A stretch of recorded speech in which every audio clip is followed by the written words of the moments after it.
고린도후서 12장 7절부터 10절입니다.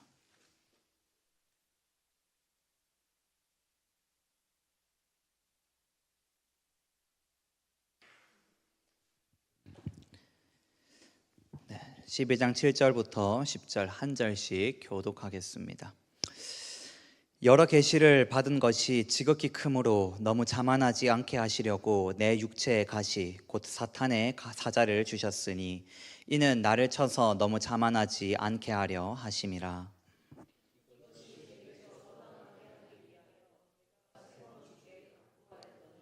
나에게 이르시기를 내 은혜가 너에게 족하도다. 이는 내 능력이 약한 데서 온전하여짐이라 하신지라. 그러므로 도리어 크게 기뻐함으로 나의 여러 약한 것들에 대하여 자랑하리니 이는 그리스도의 능력이 내게 머물게 하려 함이라.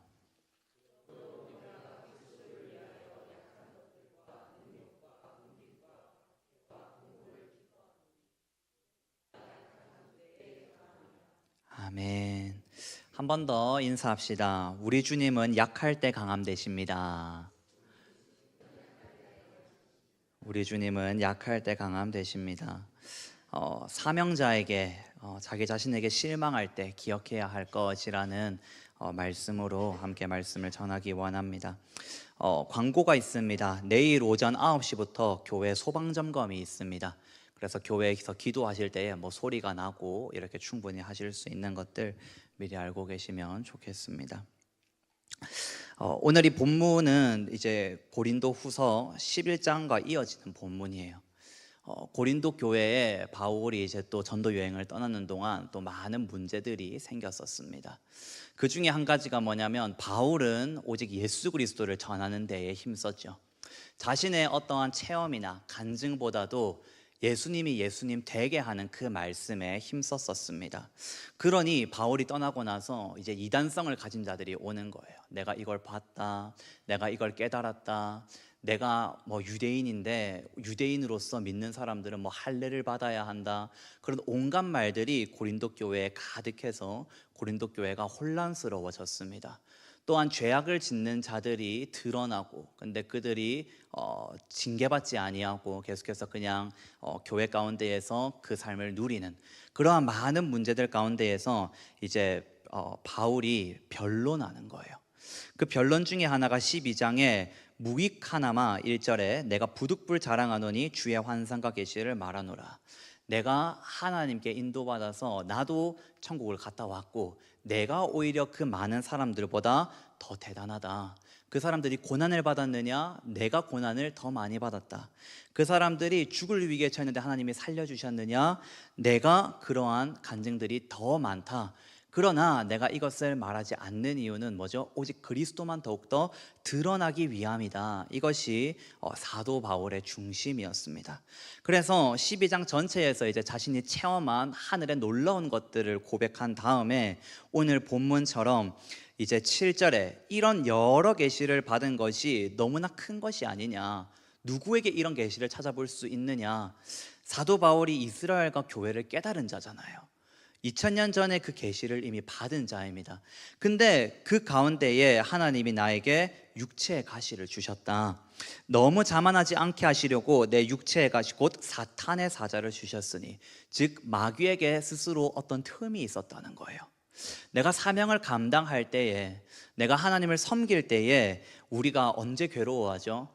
나에게 있는 틈에 대해서 괴로워하죠. 그래서 틈이 있네까진 괜찮은데 그 틈을 통해서 마귀가 나를 휘젓고 마귀가 나를 방해하고 그 가운데에서 나의 자존감을 낮춰버리고 너는 이러니까 사명자가 될 수 없다. 누가 너를 보면서 그리스도를 받아들이겠느냐. 그것이 세상 사람들에게도 또 자녀에게 네가 이렇게 하는데 부모님이 너 때문에 예수님을 믿을 것 같아? 부모님들에게도 네가 이렇게 하는데 자녀들이 널 보고 예수님을 믿을 것 같아? 또 교회에게도 선한정직이 교회가 이렇게 약한데 이스라엘과 열방에 있는 사람들이 선한정직이 교회를 통해서 하나님의 마지막 비밀을 깨달을 것 같아?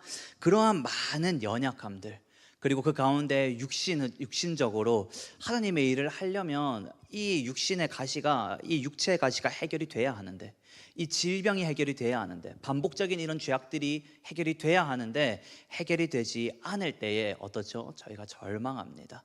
저희가 그 가운데에서 많은 고뇌에 빠집니다. 근데 사도 바울조차도 그랬다고 나와 있어요. 육체의 가시 곧 사탄의 사자를 주셨으니 이는 나를 쳐서 너무 자만하지 않게 하려 하심이라. 그래서 사도 바울이 전심으로 8절에 보니까 3번 주께 간구했대요.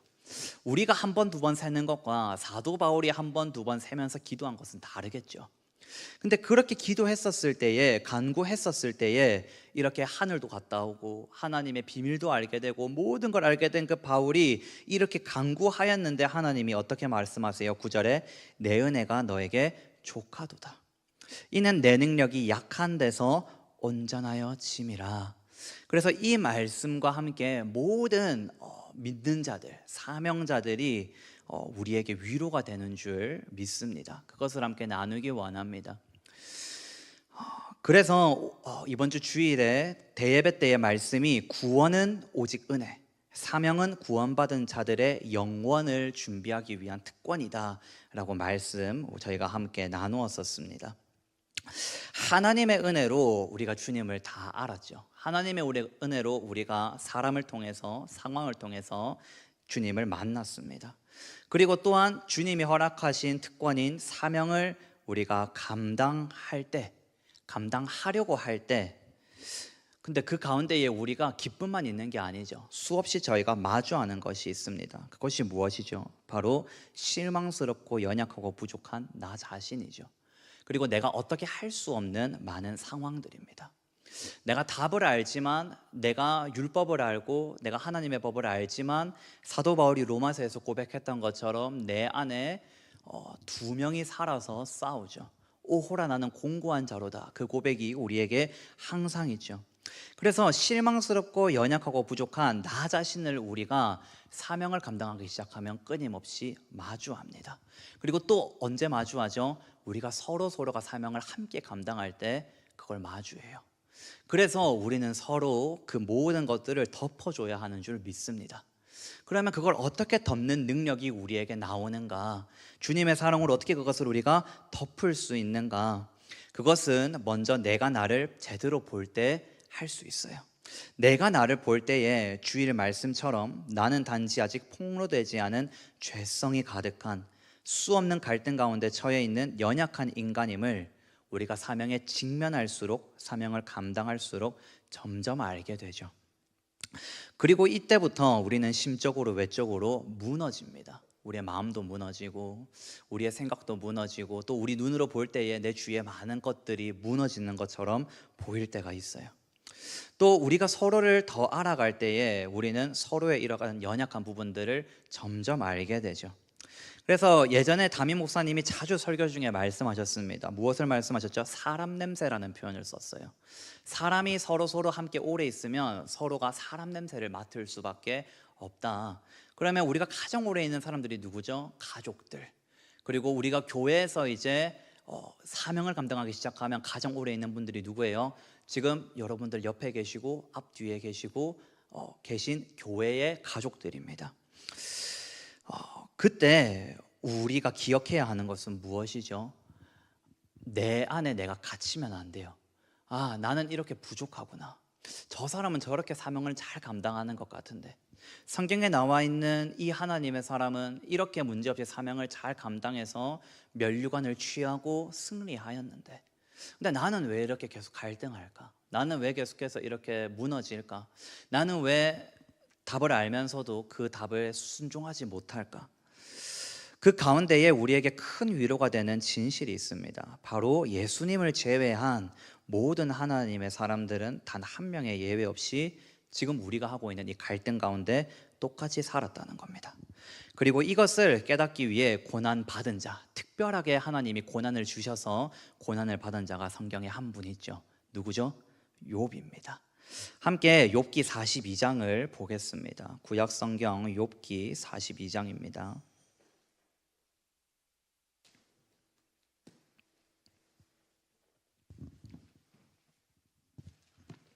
욥기 제일 마지막 42장 1절에서 6절입니다. 욥이 스스로를 의인이라고 생각했었습니다. 스스로 그래도 나 정도면 사명자로서 부끄럽지 않다. 나 정도면 하나님이 맡겨주신 그 모든 재산들과 그 일들과 또 사람 사이에서 공의로 재판하는 것과 그 모든 것을 나 정도면 그래도 할 만하지 않으냐. 친구들아, 내가 너에게 할 말이 없어서 말을 안 하는 줄 아느냐? 내가 너희보다 더 잘나지 않았냐? 너희가 아는 걸 내가 다 알지 않느냐? 그 욥이 결국 마지막에 하나님을 직접 대면하고 고백하는 말이 이 42장입니다. 욥이 여호와께 대답하여 이르되 2절 주님께서는 못하실 일이 없습니다. 무슨 계획이든지 못 이루실 것이 없는 줄 내가 이제 알았습니다. 3절 무지한 말로 이치를 가리는 자가 누굽니까? 바로 접니다. 나는 깨닫지도 못한 일을 말했고 스스로 알 수도 없고 헤아리기도 어려운 일을 내가 말했습니다. 4절 그러니 주님 이제 내가 진짜 말하겠습니다. 주님 들으소서. 내가 주께 진짜 묻겠습니다. 이제 주님 나에게 진짜 그 답을 주시옵소서. 5절 내가 주께 대하여 귀로 듣기만 하였사오나 이제는 눈으로 주를 배움나이다. 그러므로 내가 스스로 거두어드리고 티끌과 제 가운데에서 회개하나이다. 아멘. 그래서 욥이 결국 깨달은 것이 무엇이었습니까? 나는 아무것도 아니구나. 나는 정말 무지하구나. 나는 내가 생각했던 것보다 더 별로였던 사람이었구나. 나는 내가 생각했던 것보다 더 자격이 없는 사람이었구나. 그래도 하나님 세상을 볼 때에 나 정도면 자격 있지 않습니까? 이 주위의 사람들을 볼 때에 나 정도면 이 사명을 감당할 모든 것들을 갖추고 있는 자격이 있지 않습니까? 그것이 욥의 원래 마음이었는데 뭐라고요? 나는 아무것도 아니네. 나는 정말 무지하네. 그리고 이 깨달음 후에 반드시 뭐가 따라오죠? 회개가 따라옵니다. 회개는 무엇이죠? 내 자리를 찾아가는 것이죠. 돌이키는 것이죠. 하나님께 순종하는 것이죠. 그래서 내가 무지하고 죄인이라는 것을 알게 되면 회개가 일어나고 그 다음에 뭐가 바뀌죠? 내가 누리는 모든 것이 은혜로 바뀌게 됩니다. 모든 것에 감사하고 감탄하는 사람이 되고 맙니다. 그리고 스스로 누구인지 항상 알고 이제 그것을 자랑하는, 고백하는 겸손한 사람이 됩니다. 그래서 사도 바울이 아까 저희가 본문에서 사도 바울의 마지막 그 결론이 뭐였어요? 내가 육체의 가시가 있고 내가 연약함이 있고 내가 사단에게 항상 틈이 있고, 근데 그 가운데에서 결국 그 마지막 결론이 뭐였습니까? 내가 나의 연약함을 자랑하리라. 왜 자랑하죠? 그것 가운데에 하나님이 강함으로 일하신다고 응답받았기 때문에. 하나님이 이것을 원하시는구나. 사도 바울이 그것을 깨달았기 때문에 사도 바울은 자랑합니다. 그리고 욥도 오늘 이 결론 부분에서 우리에게 뭘 하고 있죠? 자랑하고 있죠. 내가 이제 깨달았다. 그래서 티끌과 제 가운데에서 내가 회개합니다. 그리고 모든 것에 감사하고 감탄하고 그 친구들을 용서해주고 대신 제사를 드려주고 모든 것을 은혜로 누리는 욥으로 변하게 됩니다. 그리고 이 삶을 아주 어렸을 때부터 살았던 성경의 한 인물이 있습니다. 바로 다윗입니다. 시편 144편을 다 함께 보겠습니다. 욥기 바로 다음에 있습니다. 시편 144편입니다.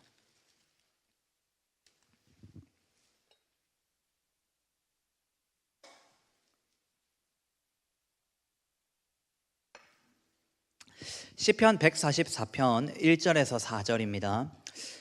나의 반석이신 여호와를 찬송하리로다. 그가 내 손을 가르쳐 싸우게 하시며 손가락을 가르쳐 전쟁하게 하시는도다. 2절 여호와는 나의 사랑이시요 나의 요새시요 나의 산성이시요 나를 건지시는 이시요 나의 방패이시니 내가 그에게 피하였고 그가 내 백성을 내게 복종하게 하셨나이다. 전쟁에서 승리하고 왕권이 강해지고 아무도 다윗을 이길 수 없고 이스라엘을 이길 수 없고 그 가운데에서 다윗이 찬송합니다.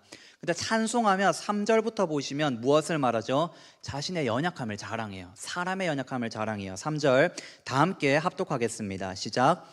여호와여 사람이 무엇이기에 주께서 그를 알아주시며 인생이 무엇이기에 그를 생각하시나이까. 4절 사람은 헛것 같고 그의 날은 지나가는 그림자 같으니이다. 아멘.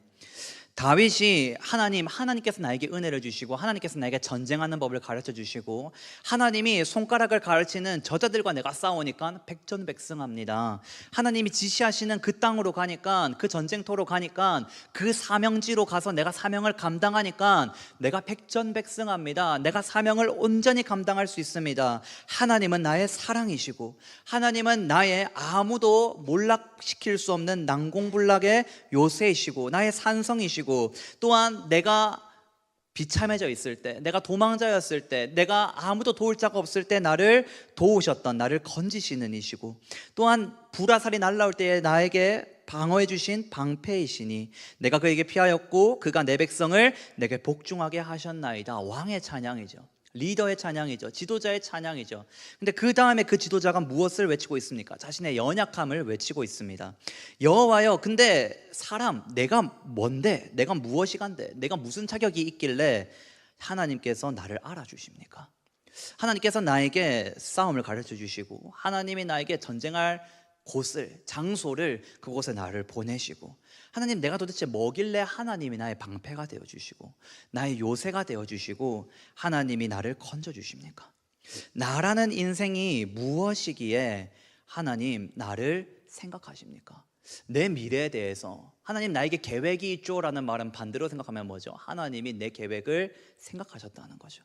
내 미래에 대해서, 내 과거에 대해서, 나를 이끄시는 방법에 대해서, 가장 좋은 길로 나를 인도하시는 그 하나님이 내가 도대체 뭔데 나에게 나를 위해서 생각하십니까? 나는 아무리 봐도 헛것인데, 나의 날은 지나가는 그림자 같은데, 그리고 앞으로도 안 바뀌고 이렇게 될 것 같은데, 근데 하나님, 내가 뭐길래 이렇게 하십니까? 그렇게 연약함을 고백하죠. 욥이 그 고난을 받으면서 깨달은 그것을 다윗은 처음부터 깨달아 알고 있어요. 그러면 다윗은 고난을 받지 않았느냐? 아닙니다. 다윗도 똑같이 고난을 받았죠. 똑같이 넘어지죠. 그러나 무엇이 다릅니까? 하나님의 마음을 처음부터 알고 있어요. 하나님과 처음부터 동행하고 있어요. 그래서 하나님이 골리앗 앞에서 싸우라 하니까 싸우고, 사울 앞에서 사울을 죽이지 말고 도망가라니까 도망가고, 그 모든 순종의 힘이 어디서 나옵니까? 나는 아무것도 아닌데, 나는 자격이 없는데 내가 감히 누구길래 기름 부음 받은 자를 죽일 수 있습니까? 내가 기름 부음 받았어도 나에게 기름 부음을 허락하신 하나님이 대단하신 거니까, 하나님이 사울에게 기름 부음을 했으면 내가 어떻게 저자를 죽일 수 있습니까? 자기 모든 편들이 지금은 일어서서 죽여야 합니다. 싸워야 합니다. 우리가 살아야 합니다. 근데 그 가운데에서도 그 모든 책임을 다 받아들이고 안 죽이죠. 사울을. 하나님의 때를 기다리죠. 이 다윗이 또 한 번 이런 고백을 하는 장면이 있습니다. 사무엘하 7장입니다. 사무엘하 7장입니다.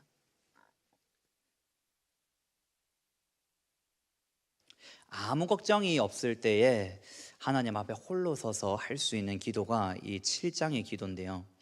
7장의 1절에 보면요, 여호와께서 주위의 모든 원수를 무찌르사 왕으로 궁에 평안히 살게 하신 때에, 이제 다윗이 모든 전쟁에서 이기고 권력도 안정화가 되고 북이스라엘과 남유다 다시 7년 만에 통일이 되고 그 가운데 평안이 있을 때에 다윗이 한 가지를 결심합니다. 뭘 결심하죠? 내가 하나님을 위해 성전을 지어야겠다.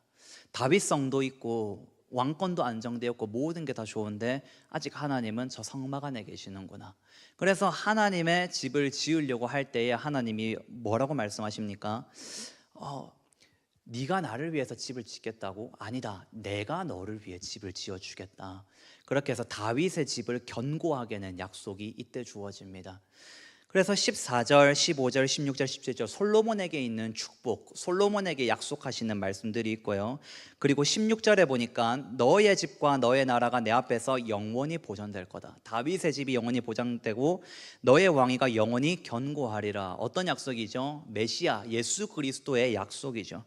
그래서 이것을 듣고 나서 18절부터 다윗이 이제 하나님 앞에 홀로 나아가서 기도합니다. 어떻게 기도하죠? 하나님 앞에 나아가서 앉아서 기도해요. 하나님과의 친밀함 가운데에서 무릎을 꿇었든 양반다리를 하든 엎드리든 뭐가 됐든 하나님 앞에서 친밀하게 홀로 나아가서 기도합니다. 18절 19절 다윗 왕이 여호와 앞에 들어가 앉아서 이르되 주 여호와여 나는 누구이오며 내 집은 무엇이기에 나를 여기까지 이르게 하셨나이까. 내가 하나님 말씀 순종 잘했고 내가 유다 지파고 예언대로 됐기 때문에 나는 이렇게 될 줄 알았습니다. 감사합니다. 이게 아니라 뭐죠? 나는 하나님 앞에서 누구죠?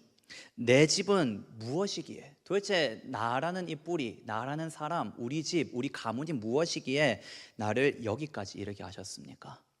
나에게 이러한 평안을 주시고 이러한 왕권을 주셨습니까? 19절 주 여호와여 주께서 이것을 오히려 적게 여기시고, 근데 이것을 하나님이 적게 여기시고 뭘 하셨어요? 먼 장래의 일까지 너의 아들의 너의 아들의 너의 아들의 너의 자손의 너의 자손의 너의 자손까지 약속하셨죠. 그리고 메시아의 약속을 한 번 더 견고하게 하시죠. 먼 장래의 일까지 말씀하셨나이다.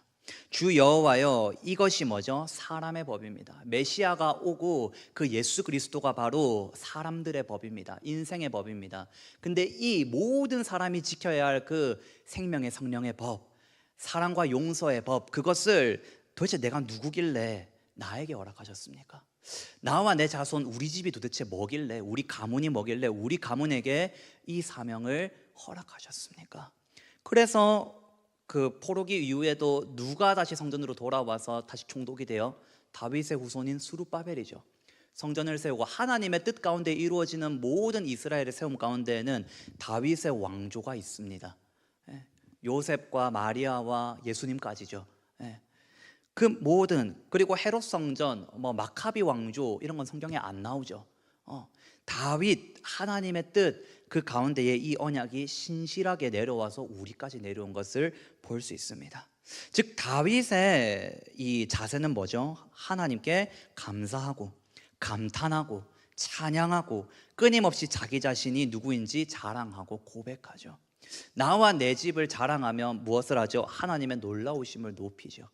사도 바울이 이것을 실제로 사단의 그 가시, 육체의 가시를 통해서 깨달은 겁니다. 아, 내가 약할 때 하나님께서 강함 되시구나. 하나님이 이렇게 사람을 사용하시는구나. 그리고 그것이 우리에게도 동일하게 적용되는 줄 믿습니다. 아멘. 그리고 다윗은요, 이게 지금 두 번 다 전쟁에서 승리하고 회복이 되고 막 이제 왕권이 안정이 되고 하나님께서 축복을 부어주시고 예언을 부어주시고 그 가운데에 하는 고백들이잖아요. 근데 다윗이 스스로의 죄가 폭로되었을 때도 똑같이 이 겸손함을 기억하고 동일하게 자신의 마음을 하나님께 가져가는 걸 볼 수 있어요. 시편 51편입니다. 시편 51편입니다. 시편 51편 전체를 다 저희가 봐야 하지만 잘 아는 말씀이기 때문에 14절부터 함께 보겠습니다. 밧세바와 이제 우리아를 죽여버리죠. 그리고 그 가운데에서 많은 죄악들 가운데에서 하나님이 아이가 태어나기까지 약 8개월에서 10개월 정도의 시간을 다윗에게 주셨었어요. 근데 다윗이 회개를 안 하죠. 못 하죠. 그래서 이제 애가 태어나기 직전에 나단 선지자가 다윗에게 가서 다윗에게 하나님의 말씀을 전하고 그를 꾸짖습니다. 그때 다윗이 10개월 만에 9개월 만에 정신을 차리고 회개하죠. 그 회개의 내용입니다. 그 내용 끝에 다윗이 결국 붙잡고 있는 건 뭐예요? 14절 하나님이여 나의 구원의 하나님이여 피 흘린 죄에서 나를 건지소서. 내 혀가 주의 의를 높이 노래하리이다. 주여 내 입술을 열어주소서. 내 입이 주를 찬송하여 전파하리이다. 주께서는 제사를 기뻐하지 아니하시나니 그렇지 아니하면 내가 드렸을 것이라. 주는 번제를 기뻐하지 아니하시나이다. 하나님이여 하나님께서 구하시는 제사는 상한 심령이라. 하나님이여 상하고 통회하는 마음을 주께서 멸시하지 아니하시리이다. 아멘. 뭘 알고 있어요? 내가 이렇게 부정하고 이렇게 내가 연약하고 이렇게 내가 무너진 상태라도 하나님이 나한테 원하시는 건 뭐다? 내 마음이다. 내 상한 마음이다. 부서진 마음이다. 깨어진 마음이다. 하나님이 우리에게 오늘이든 내일이든 일주일 뒤든 1년 뒤든 또 우리가 처음 부르심 받았을 때에 우리가 10년 전에, 5년 전에, 3년 전에 하나님 우리에게 꾸준히 한 가지를 요구하셨습니다. 뭘 요구하셨죠? 나를 요구하셨어요. 내 마음을 요구하셨어요. 그리고 우리가 처음 부르심 받을 때 우리의 마음이 깨끗했습니까? 아니죠. 우리의 마음은 깨어진 마음이었죠. 부서진 마음이었죠. 이 상한 마음이었죠. 근데 그 상한 마음 가운데 예수 그리스도의 십자가의 은혜가, 그 피의 능력이 드러나고 부활의 능력이 드러나고 그 다시 오시는 그 일에 대한 그 사명이 우리에게 허락되고, 그래서 저희가 이 자리에까지 온 줄 믿습니다. 오늘도 우리가 동일하게 하나님께 드려야 하는 것은 무엇이죠? 바로 내 마음입니다.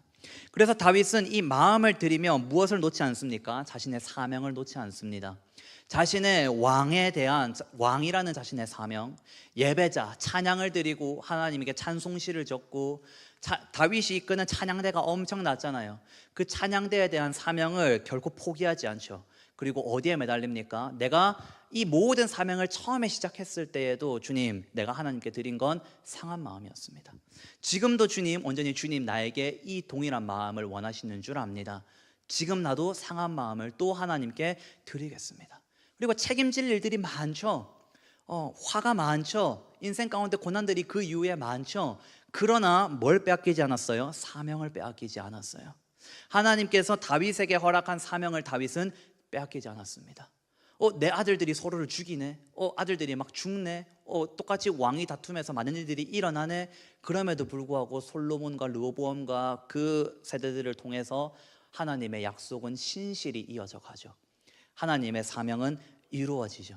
그래서 우리의 눈으로 보는 것과 다르게 우리가 뭘 알아야 하죠? 하나님은 약속하신 것을 반드시 지키시는 분이다. 하나님은 한번 나를 불렀다면 내가 그것을 포기하지 않는 한, 내가 등을 돌리지 않는 한, 내가 하나님께 상한 마음을 끊임없이 드리는 한 하나님은 나를 사용하신다. 우리가 스스로에게 실망할 때에 우리가 기억해야 할 것입니다. 그래서 다윗은 처음부터 자신이 자격이 없음을 알고 있었고, 그래서 자격이 박탈된 것처럼 보이는 현실과 자신의 죄악 가운데에서도 하나님께 깨어진 마음, 상한 심령을 가지고 갈 수 있었습니다. 왜냐하면 처음에 자신이 하나님 앞에 서서 하나님께 쓰임 받았을 때 자신의 시작이 이 깨어진 마음부터 시작한 것을 알고 있었기 때문입니다. 우리는 기억한다고 알고 있다고 말하지만 자주 우리의 시작을 잊어버리는 실수를 범하는 것 같습니다. 우리의 시작은 동일하게 이 상한 마음이죠. 그러나 그것을 조금 더 분명한 말로 바꾸면 무엇이죠? 십자가의 보혈이요, 죄 사함이요, 예수 그리스도를 통한 하나님 아버지의 사랑의 확증인 것입니다. 그것을 우리가 다시 한번 기억하기를 간절히 원합니다. 그러면 우리도 다윗처럼, 바울처럼, 욥처럼 고난이 있고 하나님의 얼굴이 가려진 것처럼 보일 때가 있어도 뭐죠? 끝까지 부르심을 따라갈 수 있어요. 그리고 면류관을 취할 수 있습니다. 하나님의 뜻을 임무 완수할 수 있습니다. 1900년도에 전 세계에서 아주 큰 일이 일어났었죠. 뭐죠? 세계 대전이 일어났죠. 그중에 세계 2차 대전 가운데에 독일이 다시 한번 이제 부상합니다. 그래서 나치가 이제 부상하게 되고, 그 나치의 수장 히틀러라는 사람이 이제 세계 2차 세계 대전을 일으키죠. 그 가운데에 저희가 가장 잘 알고 있는 건 무엇이죠? 홀로코스트죠. 히틀러가 홀로코스트를 함으로써 약 유대인 600만 명을 학살합니다. 죽입니다. 마귀에게 쓰임 받았죠. 근데 이때에 저희가 잘 알고 있는 찬양의 그 가사를 만든 디트리 본 회퍼라는 신학자가 있어요. 목사님이 있어요. 본 회퍼. 우리가 선한 능력으로라는 찬양이 있습니다. 하루하루가 또 새로워, 이 찬양이거든요. 이게 시가 원본이 독일어고요. 이 독일어 시를 만든 분이 바로 이 디트리 보네퍼 목사님이에요. 그래서 이 보네퍼 목사님이 감옥에서 이제 이러한 시들을 많이 적습니다. 제가 읽어드리겠습니다. 나치 정권의 유대인 학살, 홀로코스트에 강력히 저항하며 유대인을 구하기 위해 헌신한 행동하는 신앙인이었어요. 그는 나치의 유대인 박해를 참된 교회와 거짓 교회를 구별하는 시금석으로 보고 행동으로 나섰어요. 그래서 그 행동이 계속해서 격해져서 어디까지 가죠? 히틀러를 암살하려는 작전까지 갑니다. 근데 그 작전이 실패했어요. 그 작전이 실패해서 거기에 연루된 모든 사람들이 다 감옥에 가서 죽습니다. 그래서 이 보네포 목사님도 감옥에서 사형을 선고받고 이제 사형을 기다리고 있어요. 그 사형당하기 몇 달 전에 이분이 적은 시 중에 나는 누구인가라는 시가 있습니다. 함께 보겠습니다. 제가 읽어드리겠습니다. 나는 누구인가? 남들은 깜빵에서 나오는 나의 모습이 침착하고 조용하고 절도 있어 마치 성에서 나오는 영주 같다는데, 나는 누구인가? 남들은 간수들과 이야기하는 나의 모습이 자유롭고 친절하고 분명하여 마치 내가 명령을 내리는 사람 같다는데, 나는 누구인가? 남들은 불행한 나날을 평온과 웃음과 자긍심으로 견뎌내는 내 모습이 마치 승리에 익숙한 사람 같다는데, 지금 후대의 모든 평가도 이렇습니다. 왜냐하면 그 순교, 그 사형을 당하기까지 담대하셨고 포기하지 않으셨고 꺾이지 않으셨고 담대히 자신의 믿음을 끝까지 선포하신 분이에요. 근데 다음 페이지를 보겠습니다. 남들이 말하는 내 모습이 진짜 나인가? 아니면 나 스스로 아는 내 모습이 진짜 나인가? 새장에 갇힌 새처럼 불안하고 그리움으로 가득한 나, 목 졸린 사람처럼 숨 쉬려고 바둥대는 나, 색깔과 꽃, 새소리에 굶주린 나, 감옥에 있으니까 다정한 말과 인간적인 가까움에 목마른 나, 방장한 행동과 작은 모욕에도 치를 떠는 나, 좋은 일에 대한 기대로 가득 찬 나, 석방되지 않을까, 뭐 그런 거겠죠. 아득히 멀리 있는 기쁨을 무력하게 갈망하는 나, 실제로 안식이 있을까? 안식이 있지, 아멘. 근데 이 고민 가운데 있죠. 기도, 생각, 일에 지쳐서 멍한 나, 지쳐서 모든 것에 한 번씩 작별을 구하고 싶은 나, 생을 포기하고 싶다는 얘기죠. 사명을 감당하는 자, 그 사명의 최전선에 서 있었던 사람, 모든 사람들이 이 사람이 무너지면 무너진다라고 생각했었던 사람. 근데 이 사람이 전 페이지에서는 모든 사람들이 이 사람을 어떻게 감옥 안에서도 평정심을 잃지 아니하고 저렇게 스스로에게 모욕을 주고 그렇게 하는 사람에게도 어떻게 저렇게 당당하게 저 사람을 대할 수 있지? 어떻게 이렇게 대처할 수 있지? 근데 스스로는 그걸 대처하기까지 어떤 일들이 있었어요? 방장한 행동에 작은 모욕에도 치를 떨었다고요. 그 가운데의 마지막 말이 나는 누구인가예요. 그래서 이 보네퍼 목사님 같은 분도 우리와 같은 고민이 있었고 스스로에게 실망할 일들이 많았고 그 가운데의 사명을 끝까지 감당했죠. 그래서 때로는 우리가 저 사람은 너무 이중적이야, 이 사람 알고 보니까 이중적이네, 그것을 넘어서서 그 사람이 실제로 무슨 사명을 감당하고 있는가, 그 사람이 실제로 인생 전체를 봤었을 때에 무엇에 집중하며 달려왔는가, 그리고 앞으로 무엇을 집중하기 위해서 달려가는가, 그 한 점 집중에 그 선택과 집중이 우리의 많은 것을 보여준다고 생각됩니다. 그래서 역사의 평가는 지금 이제 이 21세기에 들어서 많은 사람들이 원래 위인들을 다 평가를 다시 하죠. 이 사람 이렇게 평가받는 거, 노예들이 있었기 때문에 이렇게 평가받는 거 아니야? 이 나라에서 이 사람이 이렇게 잘할 수 있었던 거, 이런 노동력 값싸게 쓸 수 있어서 한 거 아니야? 역사의 양면성으로 지금 모두를 어떻게 만들고 있어요? 존경할 사람을 없는 시대로 만들고 있어요, 현 시대가. 그리고 이것을 다음 세대들과 청년들, 그리고 특별히 어린아이들은 학교에서 배웁니다.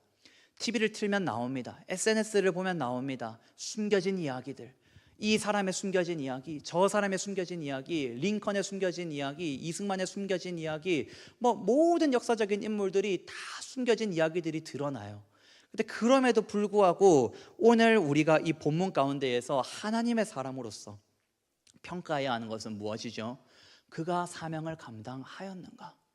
그가 놀라운 것을 보고 놀라운 일들을 많이 하고 막 지금 예언을 하고 방언 통변을 하고 그게 아니에요. 뭐죠? 그가 10년 전에, 20년 전에, 지금 앞으로 10년 후 그는 무엇을 바라보며 한 점 집중하고 달려가고 있는가? 이곳에 붙었다가 저곳에 붙었다가 그러한 장가, 아니면 뜻을 정한 그때부터 그는 끝까지 그 십자가를 지고 나아가는 장가. 바울도 그 육신의 가시 가운데에서 끝까지 그 길을 갔고, 보네퍼 목사님도 이 절망 가운데에서 끝까지 갔고, 또 한 분이 더 있습니다. 이제 제목 띄워주시면 돼요. 네. 주기철 목사님 다 아시죠? 네. 우리 한국 교회의 미랄이죠. 이분이 대표적으로 피를 흘리셨기 때문에 오늘날 우리 한국 교회가 이렇게 살아있는 줄 믿습니다. 근데 이 주기철 목사님에 대해서 이 막내 아들이었던 주광조 장로님이 이제 나의 아버지 순교자 주기철이라는 그 에세이집이 있죠. 위인전. 그 에세이집에서 이제 제가 어렸을 때 보고 참 놀랐던 장면인데, 주기철 목사님이 이제 안 꺾으시잖아요. 그러니까 일본에서 고문을 계속 하다가 이제 사람이 미치는 고문을 해도 이 사람이 안 미치고 안 되니까 어떻게 하냐면, 고문을 하는 그 장소에 주기철 목사님의 어머니, 그리고 주기철 목사님의 아내, 사모님, 그리고 주기철 목사님의 자녀들을 다 데리고 와서 그 사람들 앞에서 주기철 목사님을 고문합니다. 그리고 또 주기철 목사님 앞에서 가족들을 괴롭혀요. 그 가운데에서 야, 너 때문에 가족들이 이렇게 지금 핍박받는 거 안 보이냐? 그래서 죽으면 죽으리라, 안희숙 여사님의 책도 그렇고 이 주기철 목사님의 위인전도 그렇고 강단이 있었던 많은 목회자들이 이 장면들 앞에서 다 무너졌었대요. 모두가 가족을 건드리고, 내가 가족 앞에서 그렇게 가족들이 이제 간청을 하는 거예요. 믿음의 절개를 못 지키죠. 사실은 어떻게 지키겠어요? 근데 주기철 목사님이 그것을 해내셨잖아요. 그래서 이제 어떻게 하냐면 한 번씩 또 집에 보내요. 집에 가서 따뜻한 국 먹고 따뜻한 밥 먹고 가족이랑 따뜻한 시간 보내고 그렇게 있어라. 그리고 마음이 바뀌면 얘기해라. 그냥 차를 우리가 태워줄 테니까 가다가 신사 앞에서 고개만 한번 이렇게 숙이면 된다. 사람들 앞에서 할 필요도 없다. 그러면 넘어가 줄게. 근데 주기철 목사님이 그걸 타협을 안 하시죠. 그래서 가족과 이제 시간을 또 보내는 날이 됐어요. 감옥에서 만신창이가 돼서 나와서 가족과 시간을 보내요. 잘 때 신음소리가 엄청 나셨대요. 그리고 아침이 돼서 이제 아침 식사를 하고 있을 때 일본 순사들이 갑자기 들이닥칩니다. 그래서 또 붙잡으셔서 이제 또 감옥에 가야 해요. 그리고 이때 감옥에 끌려가셔서 이제 순교하십니다. 근데 이때 끌려갈 때에 우리가 생각할 때는 뭔가 이제 초연하고 모든 거를 초월한 느낌으로 따라가셨을 것 같잖아요. 근데 주광조 장로님이 8살 때에 아버지 주기철 목사님을 봤을 때 수사들이 닥치자마자 주기철 목사님이 뒷문으로 도망갔대요. 달려갔대요. 그래서 아이고 어떻게 하냐 해가지고 이제 일본 수사들도 쫓아가고 자기도 따라가고 갔는데 주기철 목사님이 부엌에 그 기둥을 잡고 주저앉아서 엉엉 우시고 있었답니다. 두려워서, 가기 싫어서. 그래서 거기엔 이렇게 기록되어 있습니다. 고문의 고통, 옥중 생활의 힘듦, 가족을 책임지지 못하고 떨어짐을 당신 스스로 너무 잘 알고 계셨기에 흘렸던 눈물이 아닐까. 주기철 목사님도 끝까지 사명 감당하셨죠. 그리고 미랄이 되셔서 승리하셨습니다. 근데 이분도 끝까지 뭐가 있었어요? 그 고통이 있었다고요. 그 두려움이 있었다고요. 그래서 사명자는 강철과 같은 사람이 아닌 것 같습니다. 사명자는 끝까지 가는 사람인 것 같아요.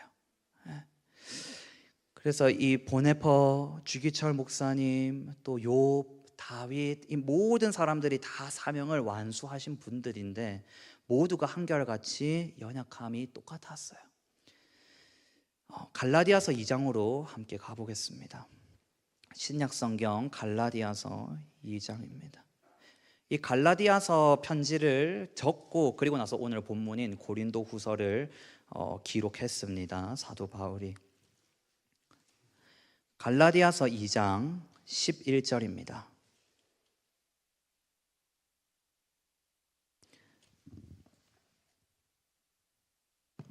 갈라디아서 2장 11절부터 21절 어떤 내용이냐면 이제 게바, 베드로 교회의 어떻게 보면은 제일 어른이자 리더죠.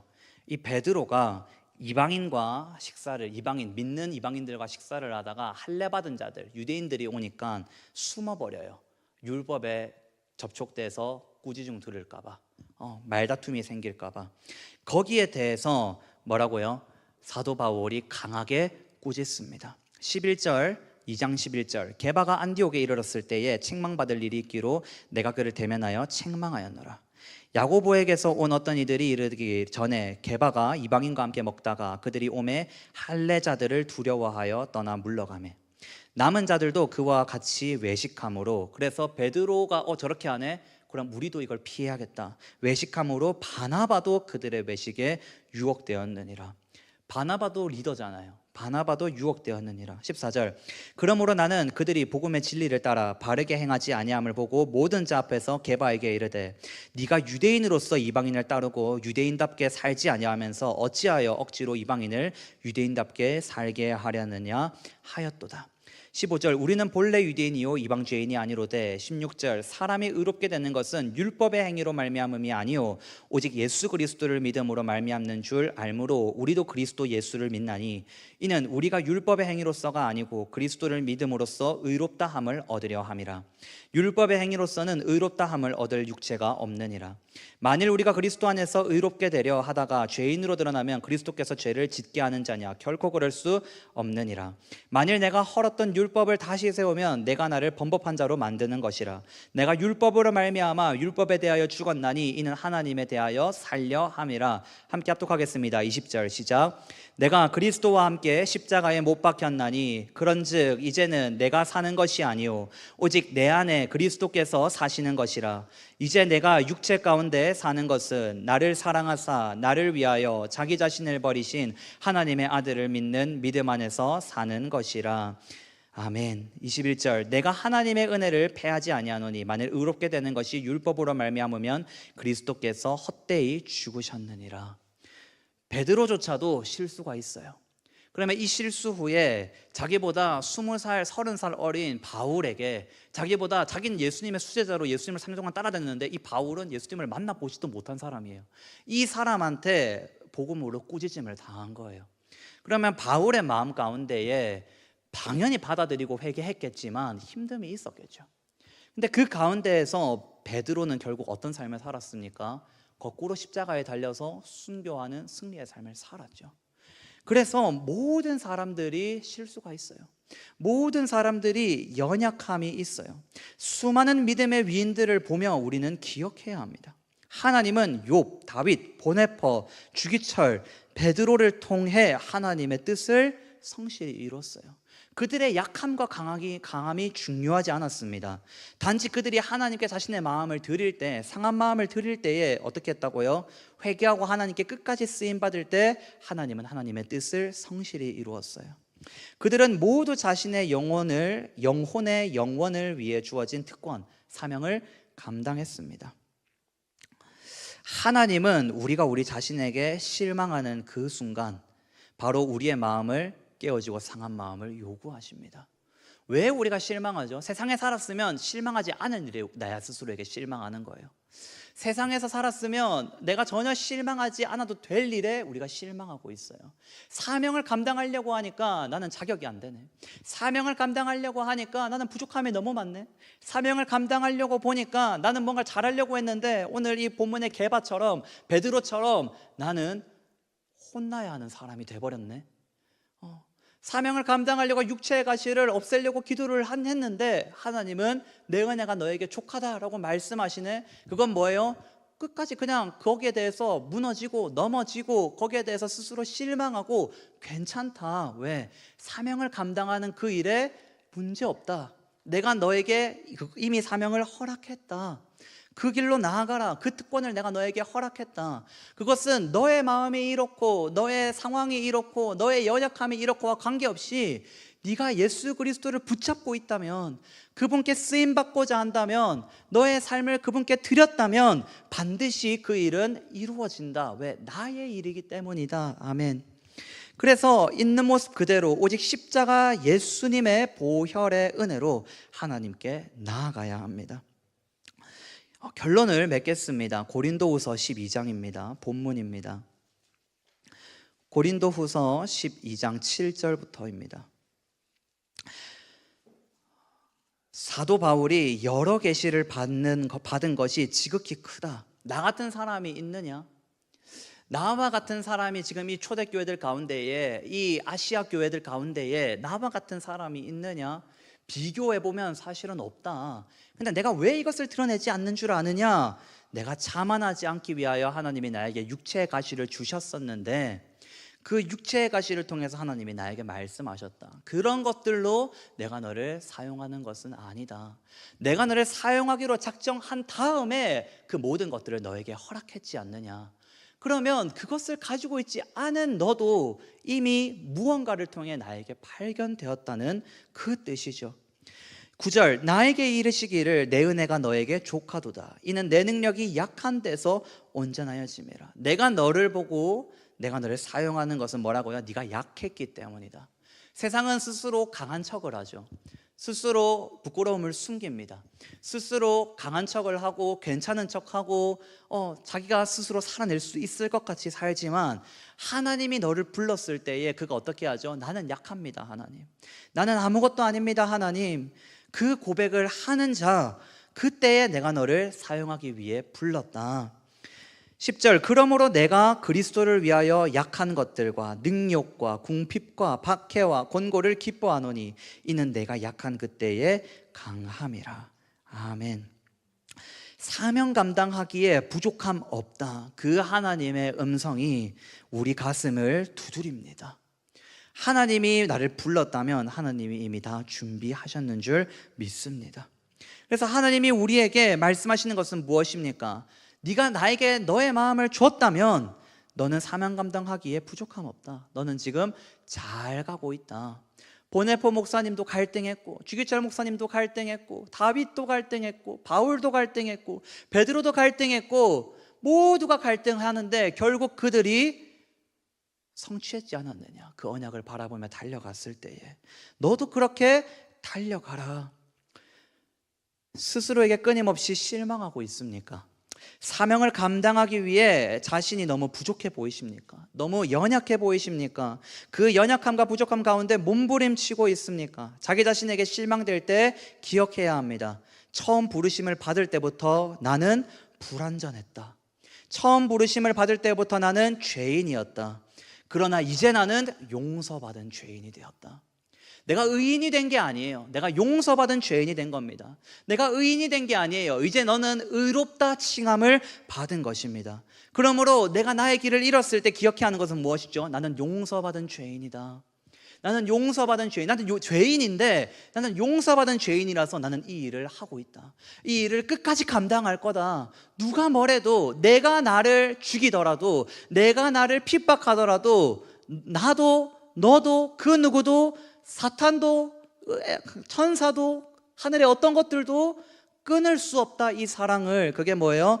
나는 용서받은 죄인이기에, 나에게 자격 주신 이가 하나님이시기에 나는 이 부르심 붙잡고 끝까지 간다. 나는 이 사명 붙잡고 끝까지 간다. 우리 부르심의 처음처럼 오직 은혜의 십자가, 예수님의 보혈을 힘입어 그리스도의 능력이 더욱 우리에게 머물러 오직 받은 사명, 이스라엘의 회복과 구원을 향하여 끝까지 달려가는 선한 청지기 교회 됩시다. 그러한 우리가 됩시다. 그래서 갈등 가운데에 끝까지 나는 용서받은 죄인입니다. 내가 연약할 때 하나님 더욱더 강하게 역사하실 줄 믿습니다.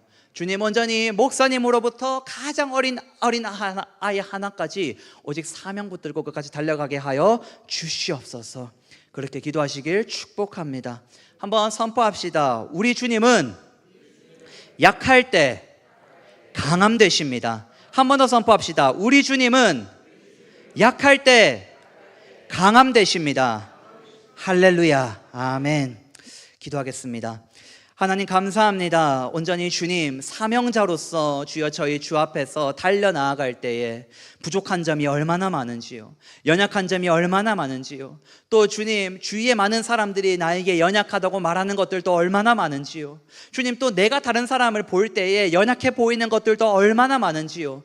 그러나 주님 사람의 눈으로 외모를 보지 아니하고 오직 중심을 보시는 하나님의 눈으로 우리가 내 자신을 보기 원합니다. 하나님의 눈으로 우리가 서로를 보기 오기 원합니다. 주님, 우리를 부르실 때에 오직 예수 그리스도의 십자가의 공로 의지함을 보시고 우리를 부르셨사오니 주여 끝까지 그 공로 의지함으로 달려나가게 하여 주시옵소서. 오직 부활 승리를 바라보는 믿음으로 달려가게 하여 주시옵소서. 주여, 오직 다시 오실 주의 길을 예비하는 온전히 이스라엘을 위하여 택한 나의 종이다라는 그 음성 가운데에 주여 그 무엇도 이 자격을 뺏을 수 없음을 고백하고, 아버지 하나님, 하늘에 있는 것들이나 땅에 있는 것들이나 내 안에 있는 것들이나 내 밖에 있는 것들이나 그것이 의로움이나 죄악이나 빛이나 어둠이나 그 어떠한 것도 주여 이 사랑, 이 사명 가운데에서, 이 특권 가운데에서 주여 끊을 수 없음을 선포합니다. 오직 주신 이가 하나님이시니 취하실 하나님께 이 사명 붙들고 나아갑니다. 주님, 온전히 우리에게 새 힘을 부어 주시옵소서. 주여, 끊임없이 우리에게 온전히 힘과 위로와 능력되어 주시옵소서. 주님은 우리의 산성이십니다. 주님은 우리의 피난처이십니다. 주님은 우리의 온전한 근원 되십니다. 온전히 주님을 찬양합니다. 주님, 온전히 기도 가운데 나아갈 때에 성령의 충만함으로 붙들어 주시옵소서. 예수님 이름으로 기도드렸습니다. 아멘. 주여, 한번 외치고 기도합시다.